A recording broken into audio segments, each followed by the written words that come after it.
Okay. Right. Awesome. So for those of you who are with us now, just a heads up that we are recording this.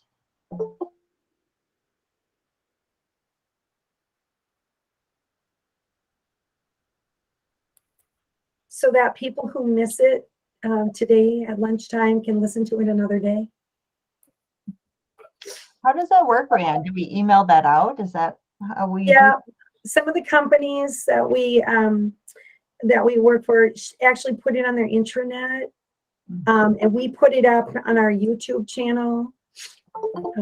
So if somebody wants to join and didn't get to listen, they can go listen to the recorded version. Or if we said something that was so amazing and inspirational and you just want to hear it again, then you can come and listen to the whole thing all over again, right? Yes. Hopefully this is one of those. Yeah. Has anyone I like this. looked at this? I like this presentation. Yeah. Good. All right. Well, I think we'll get started. I don't want to waste anyone's time, and I know that this is likely your lunch hour, so welcome. I'm Lori Depke, and one of your EAP counselors, and I will be on your lead vocals today, and Erin Johnson's on the drums. No, Erin is going to be monitoring the chat. So if anyone has any questions or comments that they want to add to the chat, Erin will fill me in and let me know on those things. So yeah, today we are gathering for our Lunch and Learn on financial wellness. And for those of you who have just joined us, just a heads up that we are recording this so people have the opportunity to check it out at a later date and time if they can't join us today. So welcome. Today we're talking about financial wellness.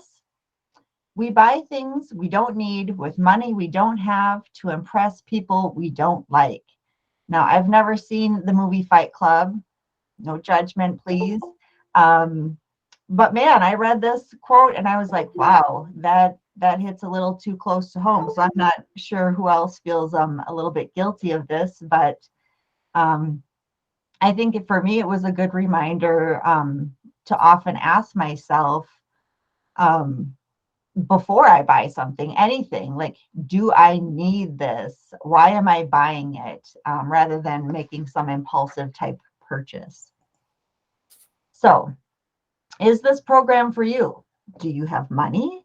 Do you wish you had more money? Do you ever argue about money? Do you ever feel sick about it or ever feel guilty about money? If you've answered yes to any of these, then this program is right for you. To manage money well, all you have to do is pay down debt, increase your savings, and invest in your future. No big deal, right? It's as simple as it sounds. No, managing money is not easy for most people, and that's what we're here to talk about today. So we're going to offer resources and some strategies to help you get started on your financial path. So let's start with why don't people manage their money? Because it's not that people don't want to manage their money. No one likes feeling the stress and anxiety of not having enough money. No one likes the mental stress that it places on us. But a lot of different variables can get in the way of that. So fear or anxiety of opening up bills when they come in is enough to have people just kind of set those to the side. Feelings of hopelessness, like there can be a great sense of feeling overwhelmed when it comes to money management. It could be a lack of knowledge. How much education have you gotten on budgeting? When I think back to my budgeting training, all I remember is learning how to balance a checkbook in school. Is your partner not on board? You might have a certain financial outlook and your partner has a different one and they don't necessarily match up. One partner might be let's save, let's tuck away, let's plan for our future. And the other person might have the outlook of, you only live once, like, let's spend our money now.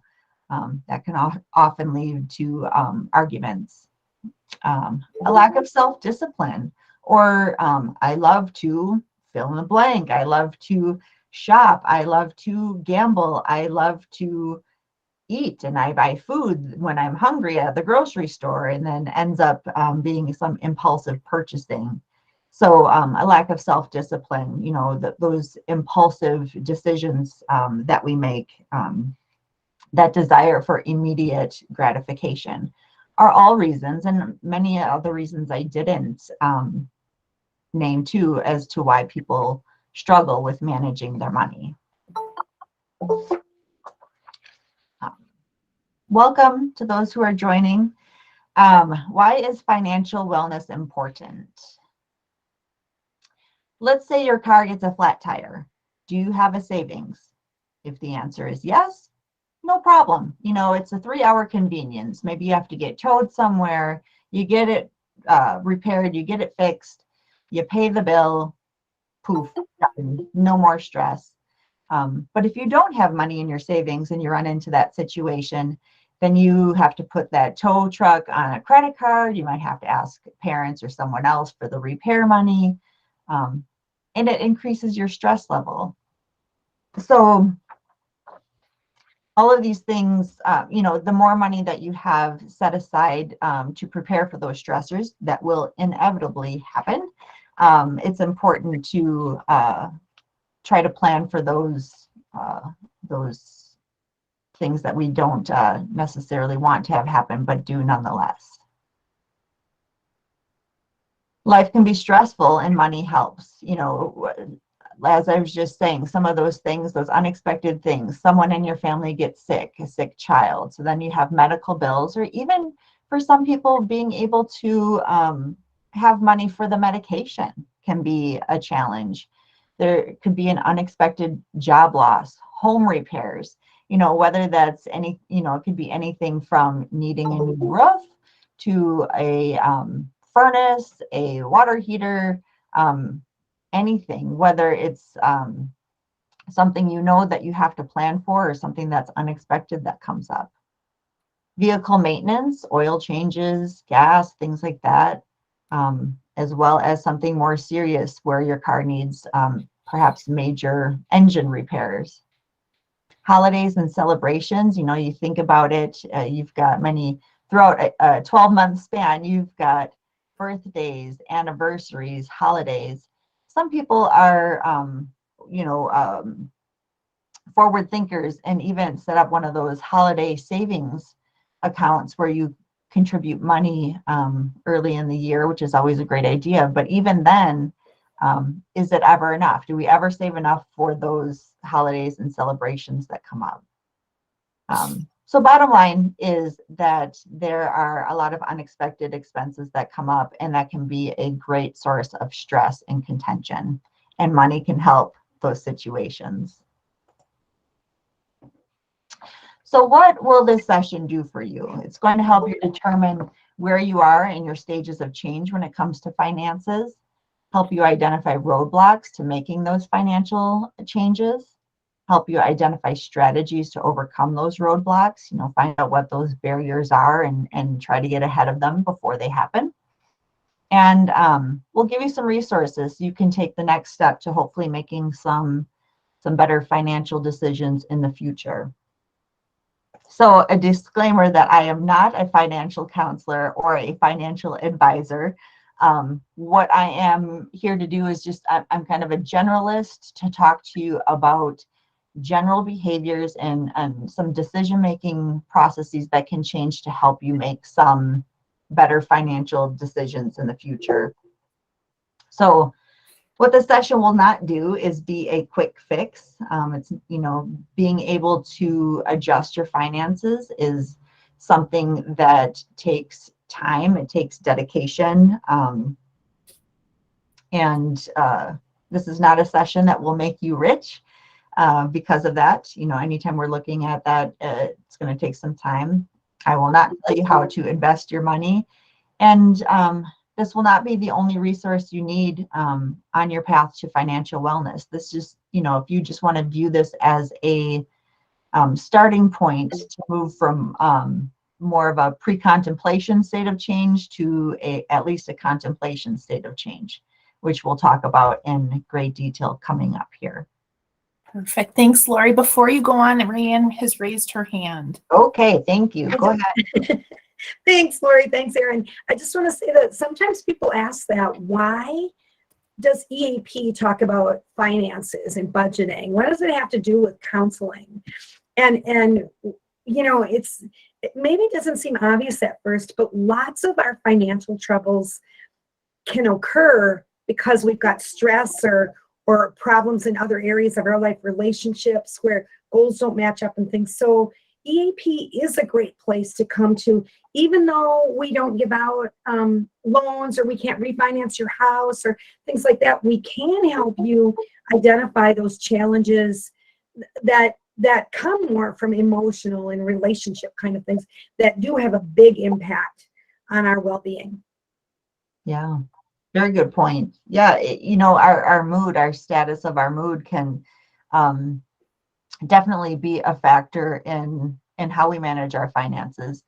You know, in preparing for this, I was thinking about it a little bit, and anytime we might feel depressed, impulsive purchase, you know, is something that's a quick fix to help us feel better. Now, of course, that's a very short-term feel-good thing, but it's a warm fuzzy nonetheless. So a lot of our finances can connect very well with our mental health. Good point, Rayanne. Right. Financial wellness is a lifestyle, like healthy eating and exercise. Like, these are things that take time to see change. So you can't expect to, you know, eat healthy and exercise for 6 months and then go back to old behavior patterns and expect the same results. It takes commitment, it takes awareness, it takes a lot of different skill sets to be able to make these changes. And there's no magic potion. It's something that is ongoing, and you can't just check it off and say, well, I did that, I'm done. I can go ahead and default back to where I was before. It's something that needs to be at the forefront of your mind anytime that you make a financial decision. So it's really important to get into that habit of anytime you're putting something in your cart, or, you know, planning on going to the grocery store, or whether or not I commit to doing this activity with my friends and family, do I have the money to do this? You have to be able to ask yourself those things if you want to get ahead. But the good news is that self-discipline is generalizable. It's something that can be taught and can be enhanced. In knowing our strengths and weaknesses when it comes to our financial well-being can help with that. So self-discipline becomes that habit over time. It doesn't take long to see those results. And some people are naturally good at these things. If you're not naturally good at these things, again, these are skills that can be taught. You know, being able to sit back and do some self-reflection and increase your self-awareness of asking, you know, what are my strengths when it comes to finances? What are my weaknesses? Being able to minimize or, if possible, remove certain temptations that you have. Being able to set some goals, you know, what is it that I'm working towards? And developing that plan. Then you have to change some of those behaviors, those habits, those rituals that we're currently using or being stuck in. All of those are steps to improving and increasing your self-discipline, which is essential when it comes to finances and our financial well-being. So what's all involved in our financial wellness? Well, it starts with preparation. It starts with coming up with a plan and making a commitment to yourself, or with your partner if you have a partner. Or if you don't have a partner and it is just you, at least having an accountability partner, someone that you're comfortable sharing your financial goals with, and someone that you're maybe comfortable having challenge you a little bit, like, do you need that?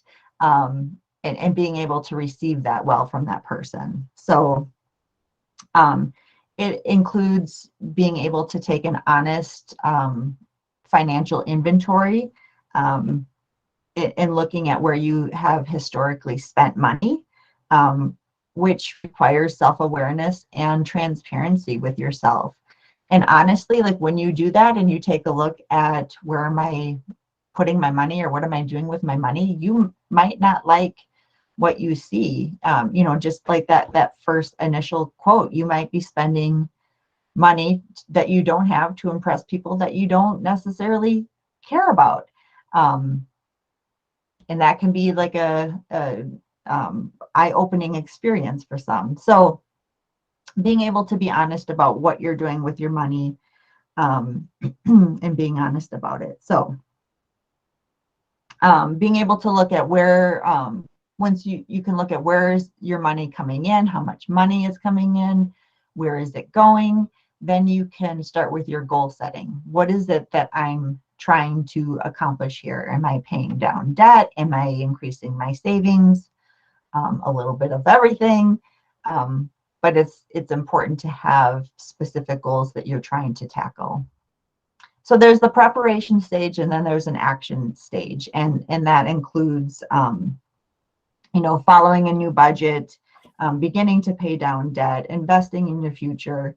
But there's a lot of different steps involved in the preparation before you get to the action, and that's where we're going to talk about the stages of change. So anytime that we're looking at making a change in anything that we do, in any behavior that we do, there are different stages that we go through. The first one is pre-contemplation. Then we move into contemplation, preparation, action, and maintenance.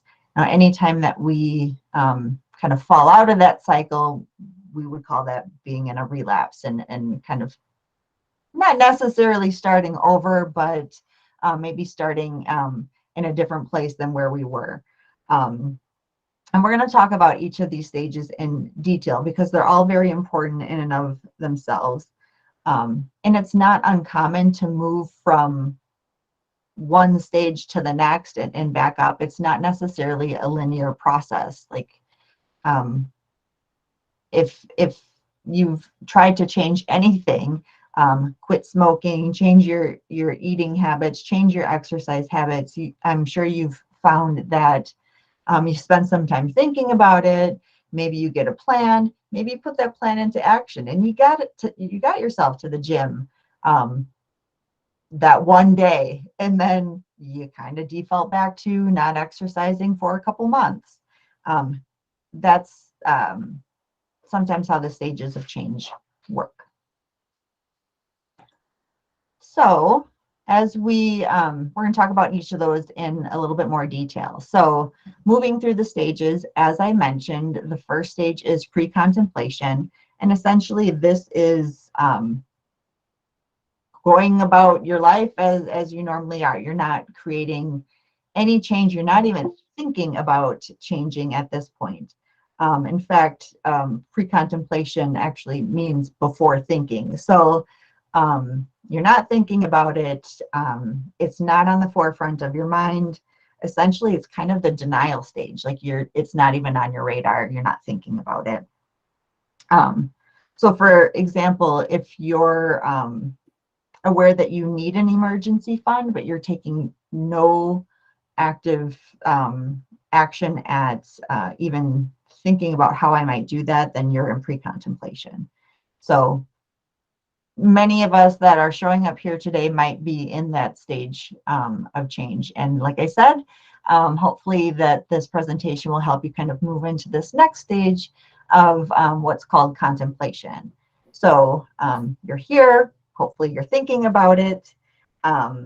So you're conscious that you need to make a change, but you're not quite taking action at this time. You're just kind of thinking like, yeah, it would be a good idea, but it's scary. I don't know where to start. It's at least on your radar. So, that pre-contemplation idea of, yeah, it would be nice to have an emergency fund. Here you're thinking it would be nice to have some money in my savings, but it's also nice to have some free spending money as well. Lori, there was a chat put in the comment, or a comment put in the chat: when I was 25, I didn't save. Retirement seems so far off at that point. Can you say that again, Erin? Yep. When I was 25, I didn't save. Retirement seemed so far off at that point. Yeah, isn't that the truth? A good comment, good point. I think, 25, we're young and probably in one of our first more professional careers, and it's not on our radar at that point in time. It's, oh, I got these, well, either it's exciting, I have, extra money to spend and go out and finally live life after I went to college or whatever it might be, or it might be that at that stage in life, we're thinking like, oh my gosh, I'm on my own. I have all these bills to pay. I mean, we're not thinking necessarily about what it's going to be required to live, 30 years, 40 years down the road. Yeah, I think a lot of people can relate to that. And Erin, I don't know if you look at the bottom of this slide, what reasons do you have for getting financially healthy? Use this list to motivate you in times of weakness. I'm not sure if you can pull that up and share that in the chat. Well, maybe I can try. I'll work on it. Let me see if I can do that. Trial that. Thank you. Yeah. And Lori, I think that list is different for everybody, right? Reasons for me to get financially healthy are because I want to travel again. Now someone else might not want to travel, but somebody else might say reasons for me to get financially healthy are so that I can do fun things with my grandkids, or I can take care of these darn dogs. I have so many dogs, right? Or things like that. So I think everybody's list is really very personal, but it's important to make that list, because when you have that urge to just kind of blow some cash on something you see on Amazon or whatever, it's that list that helps you remember why you're saving, why you're, making hard decisions now so that you can get what you need or want later. Yes, absolutely. And that's, when I'm working with clients about any goal, I love the idea of having a list or whatever even if it's one motivator, having that printed out, written out, something that's visual that you can see as a reminder every day, because there are going to be those emotional moments of weakness or moments of frustration or times that we just forget what our goals are and what we're working towards. And when you can have it in your face as a reminder, it kind of helps ground us back to reality and being able to manage those emotions and those impulses as they come up. So if Erin can get that in the chat, I would encourage each of you to access that or just do it yourself, as far as like writing out what are my what's my motivation here? Why am I doing this? Yeah. So one of the things I want to point out about these two stages as well is that a lot of people jump from pre-contemplation to contemplation, or they minimize the jump from pre-contemplation to contemplation because they don't think it's important. Like, I'm not creating any action at this point in time.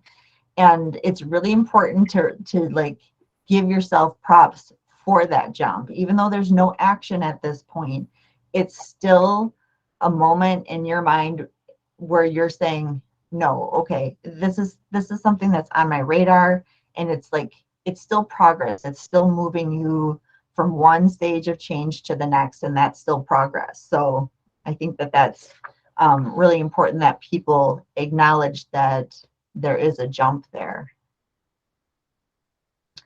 So talking about the preparation stage a little bit more,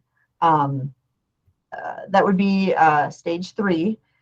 So here you've decided that it's time to make some changes. So we call this kind of the information gathering stage. So you might be taking a closer look at your finances, creating that honest look at your financial inventory. You're gathering information, supplies, you're utilizing tools, creating goals, assessing for barriers, like asking yourself, what are potential things that might get in my way, having a plan to address those as they come up. So for example, in the preparation stage, you might make a behavior change by when your bills come in, that you set them in a particular place. So now I know where those bills are. I know that I need to access them rather than scattering them about your house or something.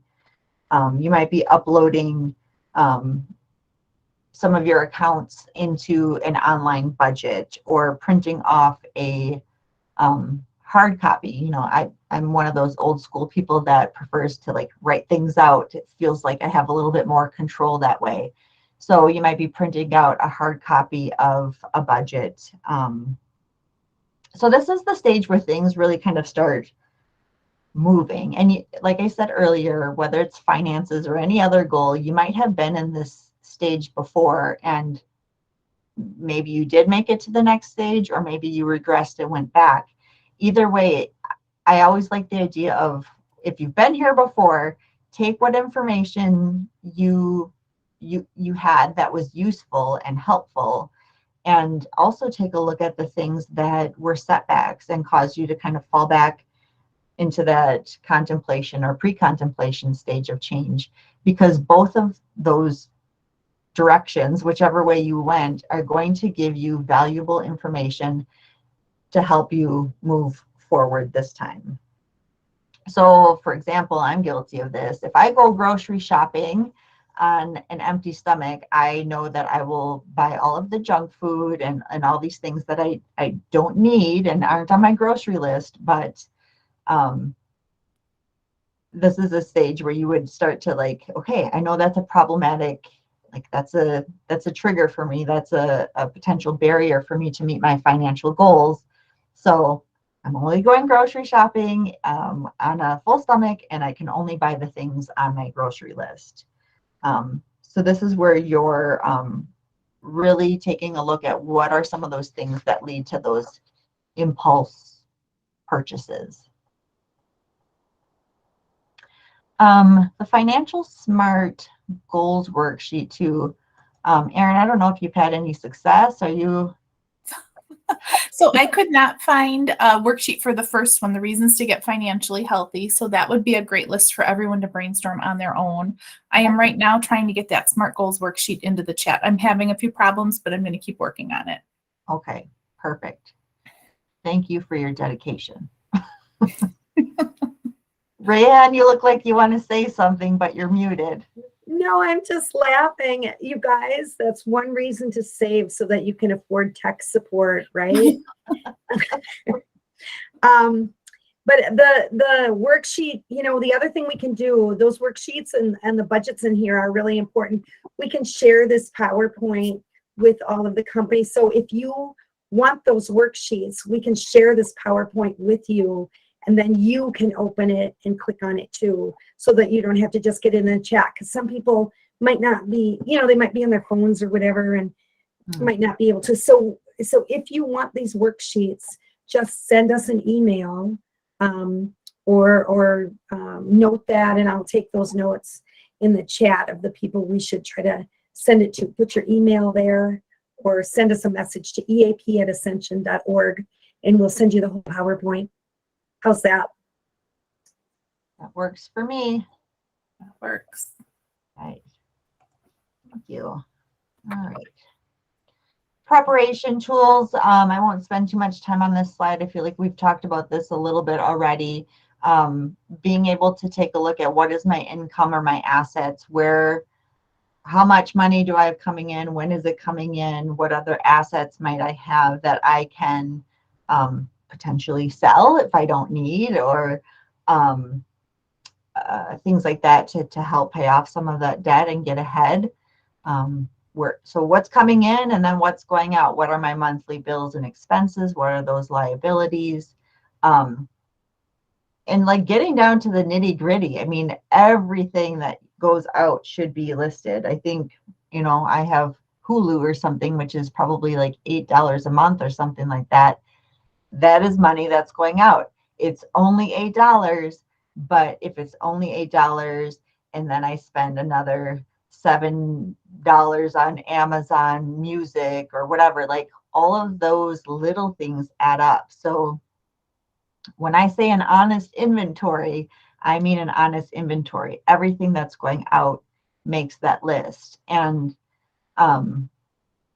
even, again, some of those things that you don't, might not be on your radar because they're not like a monthly bill. But when you have those anniversaries coming up, those holidays, those birthdays, anniversaries, whatever it might be, that those are making your inventory as well. And then here's another resource. I know when I clicked on this link before, Erin, it didn't work, and I actually had to like go into Google and type in American Consumer Credit Counseling Personal Financial Worksheet. So I'm not sure if I replaced that or not, so that it worked. It looks like Rayanne has put that link in the chat. Yep, and I got a 404 error. I'm sorry, you guys. We will fix that link. I think it has to start it with American Consumer Credit Counseling. And if you Google that, you can find, there are a lot of great resources online. Oh, yeah. And I'll also put our EAP website, which has a lot of financial resources. Yeah. And then the preparation tools, make a budget. It is essential to make a budget. You're not going to be able to get ahead without one. So like Rayanne just said, finding programs online to help. Paper budgets are okay too. Again, like I said, that's my preference. I'm old school. So finding a way that works for you, that you're going to stick with it, and whether that's all online where you've got your bills coming out and being paid automatically, or whether that is doing a paper budget and you like mailing your bills in, or some type of hybrid where you're doing a little bit of both. Whatever works for you, like you know yourselves best, and you know what is going to be easiest to manage long term. So finding what works for you. Working with your partner, there's strength in numbers. It creates solidarity, consistency, and accountability. It can be really helpful and healthy to have a money talk each week. To be able to take a look at like, how are you doing? How are you doing? How are we doing? Where is our money going? What's coming up? When you can plan for those things and look forward. Did you have something, Rayanne? Nope. Okay. Being able to talk about those things can be really helpful, and having a shared goal can strengthen your relationship. So you might have different reasons or motivations for why you're working on your financial goals together, but at least you can kind of flip-flop through what those goals might be. Like if so-and-so wants a boat and so-and-so wants a vacation, whether you find a way to blend those or, taking turns working towards your goals. It's important to have those conversations so you know what you're working towards. If you have a partner who is really just not on board with saving and following a budget, trying to be a good role model by doing things yourself, that might be a conversation of doing your finances a bit differently. When I worked with couples, every couple kind of does it differently. Some people blend their paychecks, their finances together. Others do things completely separate. Some of them do a little bit of a hybrid thing where they combine some money, have money of their own. So you might have to make some changes with that, but still staying safe with your financial goals and being able to make choices that are helping you achieve what you're trying to achieve.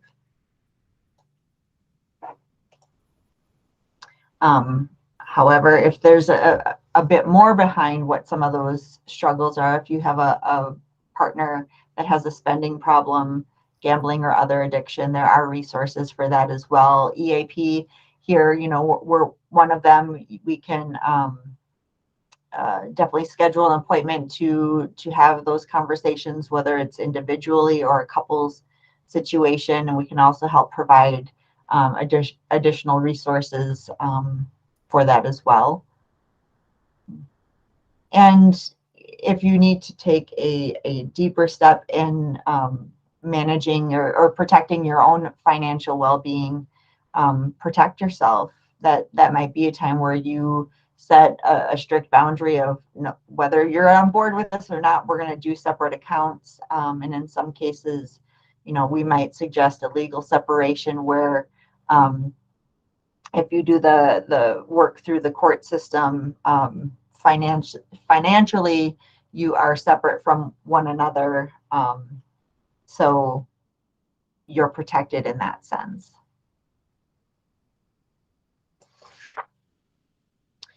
Okay, so then there's the action stage of change, and this is where things get moving and fun and kind of get going.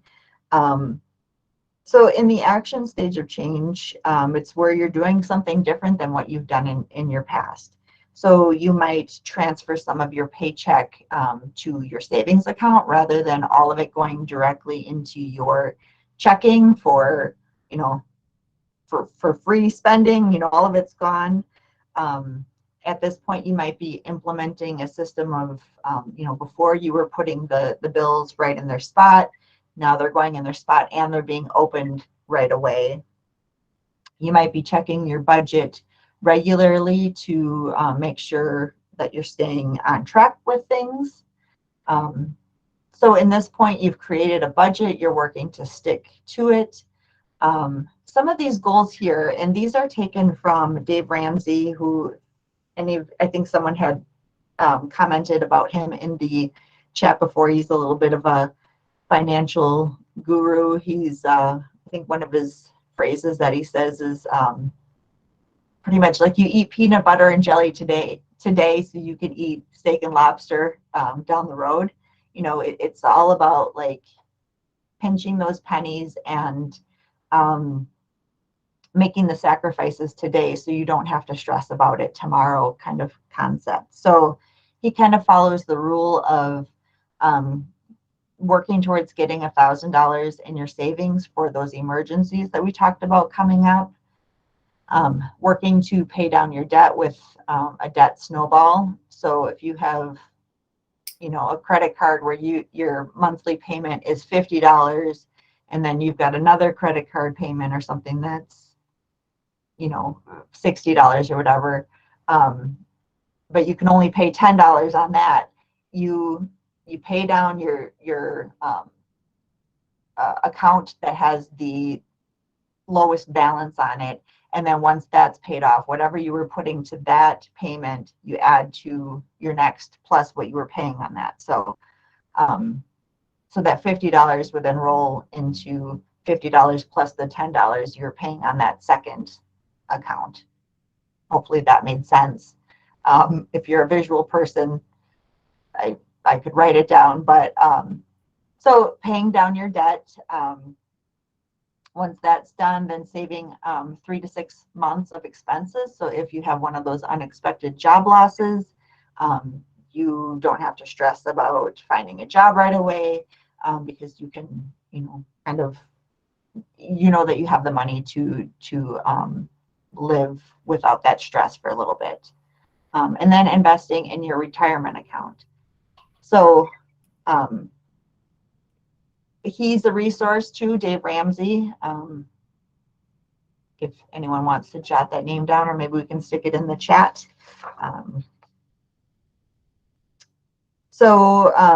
Wealthy people don't have debt. It might be time to destroy your credit cards. Again, one of Dave Ramsey's concepts is to only spend money that you have. So using cash, sticking to your budget. For example, if you allotted like $100 to your fund spending account for that 2-week period, the idea here is that if I go to Target and I am doing my impulsive shopping or whatever, and I have $90 worth of things in my cart, if I have $100 in my hand, I'm going to be more likely to pause and think, like, is this $90 of Target stuff really what I want this $100 to go to? And it's going to have you pause and think about it a little bit more than if I just pulled out my credit card and said, I'll deal with it later. So using a cash system, I know not everyone is down for that, but it is an option to use the cash system so you can hold yourself a little bit more accountable to not putting things on your credit card.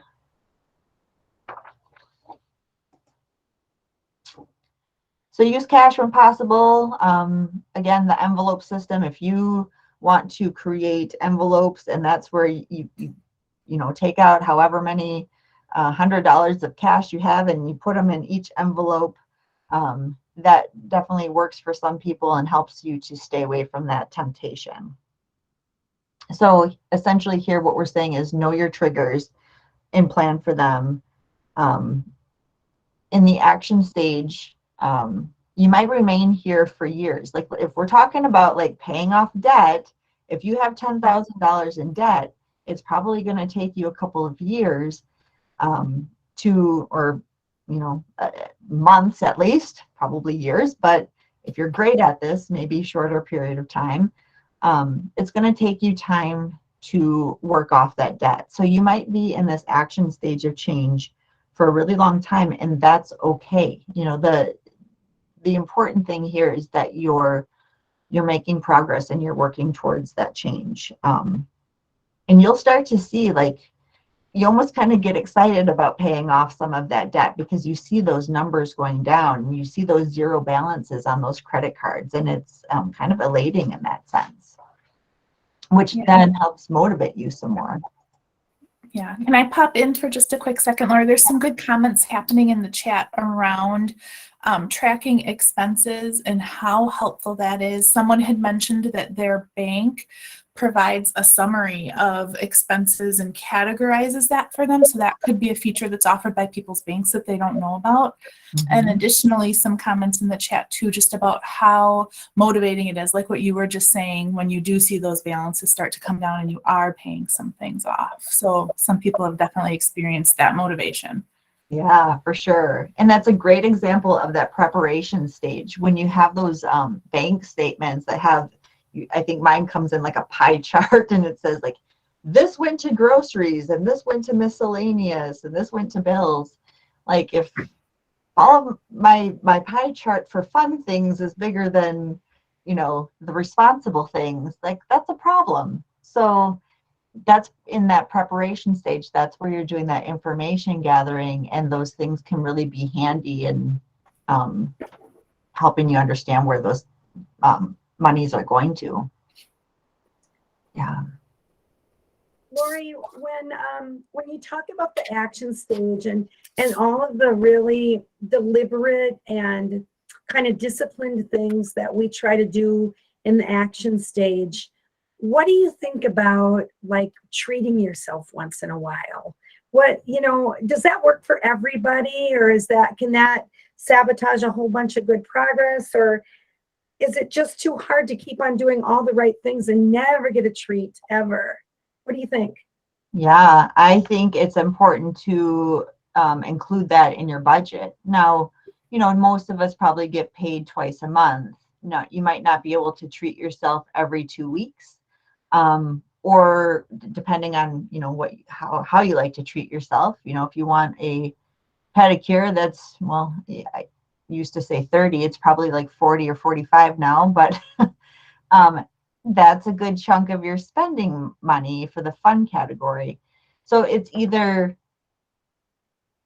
I guess, to simplify things, yes, it's important to treat yourself, but you have to do it in a budget-friendly way. So you either do it once a month if it fits into your budget, or change what those rewards are. Like you can go get a $5 ice cream, or I'm trying to think of some even like free things.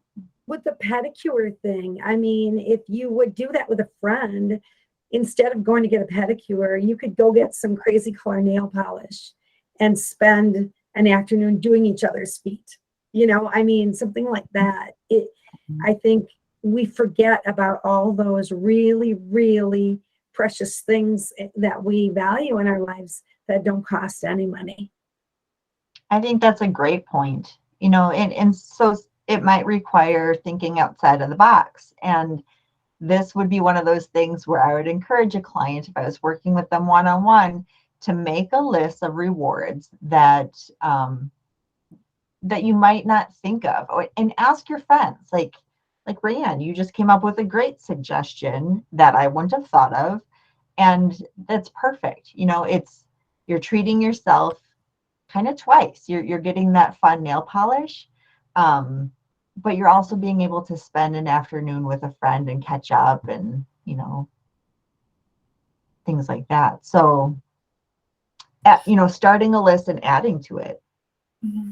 There's a great comment in the chat, Lori, about the library just being a great resource to help in terms of savings. If you've got kids, checking out books there rather than buying books for adults, events, games, things like that you can check out rather than purchasing or renting. Yeah.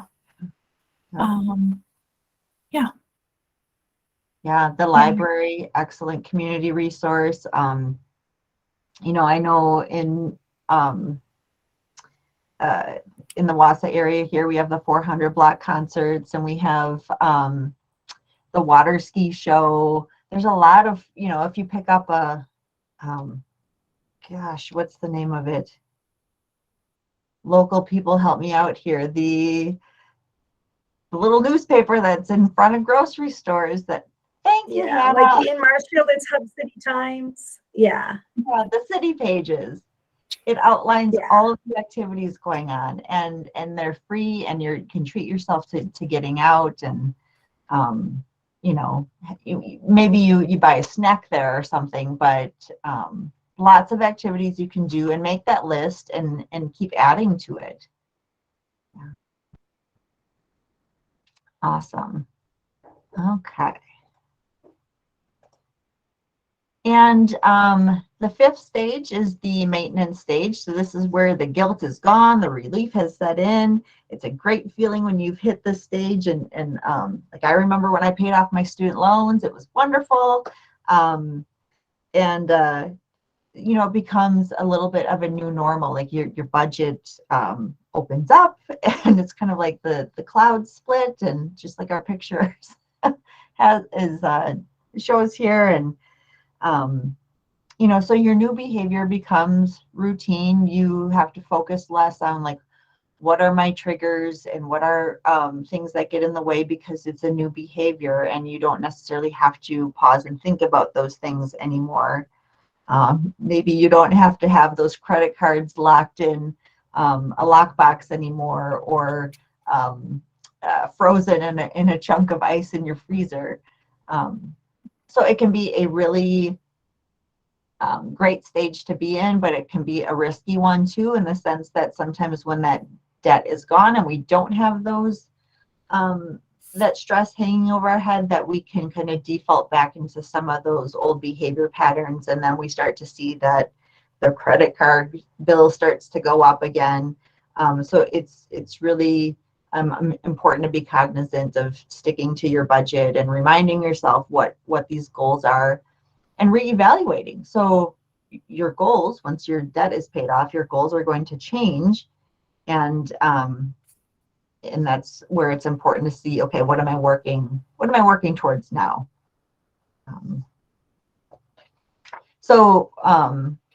Yeah, it gets easier to cheat. And so relapse is when you might kind of default back into some of those old behavior patterns. So it can help to remember that guilty or anxious feeling that of that stress that was looming over you, and make a commitment to yourself to not feeling this way by getting back on track. So if you find yourself slipping back, you might have to implement some of those tools that you were utilizing before that kind of slipped away. So one of the things I want you to think about as we wrap up is, what's one thing you will commit to for your financial wellness today? What can I start doing today, or start thinking about today to move forward to get myself in a better financial situation? Think about those stages of change, and where am I right now? Where do I want to be? And how do I get from point A to point B?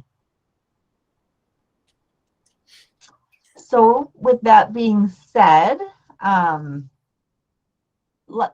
there any other questions, comments, anything in the chat that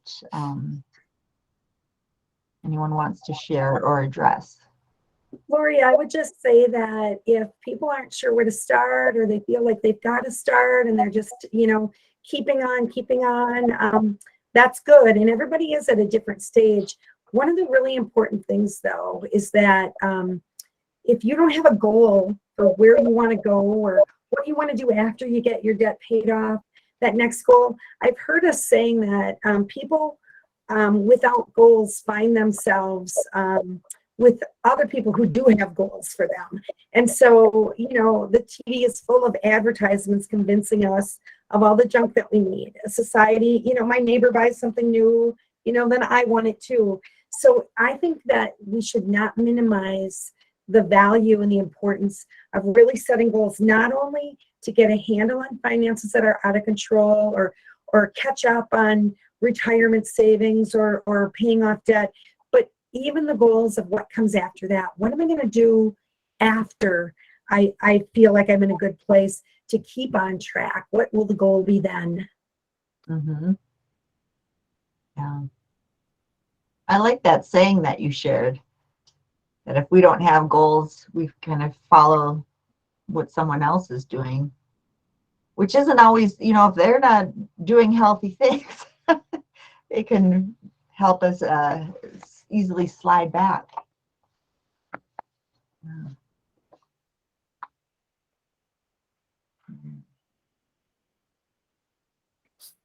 Thanks, Lori. It was a great presentation.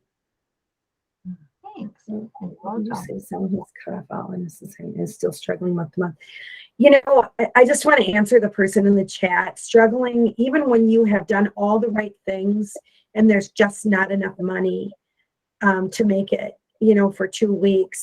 I think that's when it's important to start talking. Well, EAP is a great place to come to look for resources, because it's not just, catching up because, you splurged on something. It's that you really don't have, enough money to keep you going for 2 weeks or a month at a time.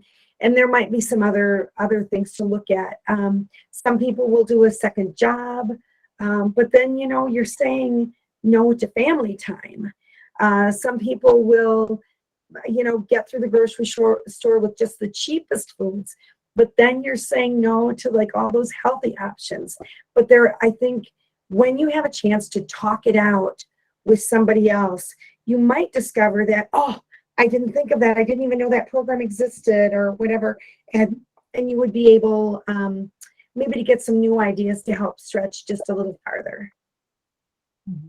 Thanks, Healthy People Wood County, for asking that question. Yeah. Hannah adds that 211 is also a really great resource to help connect with basic needs too. Mm-hmm. Yeah. Yeah, I found that even if, you go to a resource and they don't have the answers, that sometimes they know of other resources that can be helpful as well. So sometimes it takes a little digging and using some connections, but eventually you'll get there. Mhm. Yeah. Great. Any other questions or comments in the chat or other recommendations for resources? No? Nope, just lots of thank you comments. All right. Awesome. Well, on the screen here, you'll see how you can contact us at EAP. We have a 1-800 number. You can also email us if you want to get scheduled with an appointment or have questions about resources. And then at the very bottom there is our website, which has tons and tons of information and good resources about lots and lots of things, whether it's finances that you're looking at or just stress management or, we have chair yoga videos. We have a 5-minute relaxation video that I absolutely love.